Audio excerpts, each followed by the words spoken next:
Welcome back, I'm Ryan from Blue Gaming, and this is another character build. Now this might actually be the most customizable of my character builds ever. This is also the one that I put the least time into though, and it's also the one that I dislike the most out of all the ideas that I have. It's more just a personal issue of I don't like low-level PvP. I find it to be a little too constraining. And you really have to min-max like everything because you can't really be off on any of your stats. So this one surprisingly had a little bit more leeway than I thought. This is a Dex-based build, and here's the stats for it. As you can see, it's okay. I would actually, if I could, I'd bring the Dexterity up, but as you can see, we're stuck at level 50. This is mostly a forest-based build. That's where you want to be going for this. And, nope, not there. Here we go. So pretty much, the things that are customizable about this is you can use any rapier you want, or katana.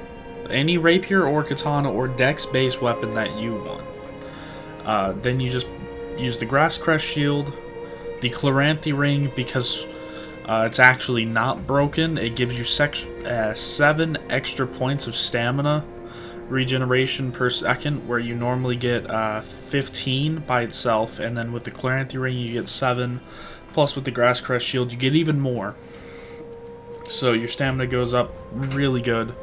Then the Pontiff's right eye, if you're using a rapier, you're going to be hitting them a lot in order. So the right eye just boosts your attacks, and it can actually get up to be quite a bit of extra damage. I believe it's like 10 to 15% extra damage if you get 4 more hits in consecutively. I also use the Farron ring because Ricard's lunge and press, which is the reason why I'm using Ricard's rapier. This weapon art is extremely useful when someone tries to roll away from you. Here, let me just show it off. And as you can see, it uses barely any FP at all.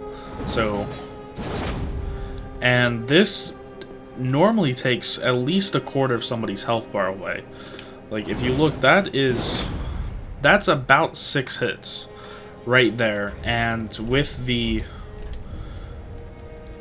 Pontiff's right eye, that just boosts the damage even more. And then the final ring slot is customizable, but I have the Night Slayer's ring just in case people want to hide behind their shields.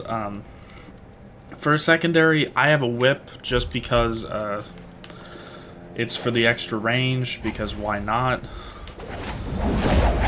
And the weapon art is not too bad. I have the notched whip just because you can also use the witch's whip. I forget what the name of it is exactly, but it's a lock of hair. And then over here I have a pyromancy flame just because, to annoy people with the basic fireball. I would recommend having an upgraded whip and rapier. It doesn't really matter about the flame or the Crest shield because you're not really going to be blocking with the shield. It's more there just for the stamina regen. Just note that you pivot a lot faster when you're one-handing your rapier. Like if you're locked onto somebody, you'll pivot a lot faster when you're one-handing it versus two-handing it. So that is the one thing to note. Besides that, the entirety of the armor set is customizable. As you can see, I'm only at 58.8% equip load, so you can put some even heavier armors on there. Going back and looking at the stats, you can see that I didn't upgrade my vitality at all. I actually started this as a warrior class, just so that some of the points worked out. If you want to, there's actually 3 points. The 3 extra points that are in Dexterity, you can put those wherever you want. So if you want more health, then you can put him in Vigor. If you want to wear heavy armor, then you can put him in Vitality. If you want to use some extra shield, like the Crest shield requires 14 strength, then you can put it in Strength. This is really pretty customizable. This just sets you up to use most every Dex weapon in the game. And then if you need a weapon that requires even more Dex and a little bit more strength, then you can just start to take it out of Endurance, because it actually...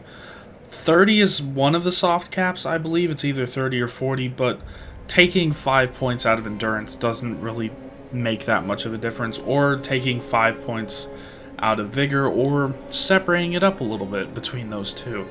It's just however customizable you want. The only thing that I recommend is, because this is low level, you're probably going to be tweaking items between characters. Don't use the Prisoner's Chain. It does give you 15 extra free levels, but when your damage absorption goes down into single digits, that's kind of a bad thing. And if you look at my absorption up there, if I put on the Prisoner's Chain, then it would bring me down to single digits, and that's pretty pitiful. One of my friends actually has his absorption up in the 40s, which is pretty crazy. But that is it for this build. There's not going to be any matches afterwards because I'm kind of recording this late at night, and most of the people that are playing right now are in a different country, on a different continent, and there's some pretty big lag. So I'm not going to be having any PvP after this. But this is the build. As I said and keep saying, it's really customizable. You can really make it however you want it. This is just the stats that I picked. If you don't really want a whole bunch of Dex, you can change it over to the Knight. It gets some better starting armor, but the Warrior gives this build enough Dex to really use any Dex weapon that you want in the game. So that is it for this video. Remember, I'm Ryan from Blue Water Gaming, and as always, I'll see you guys in the next one.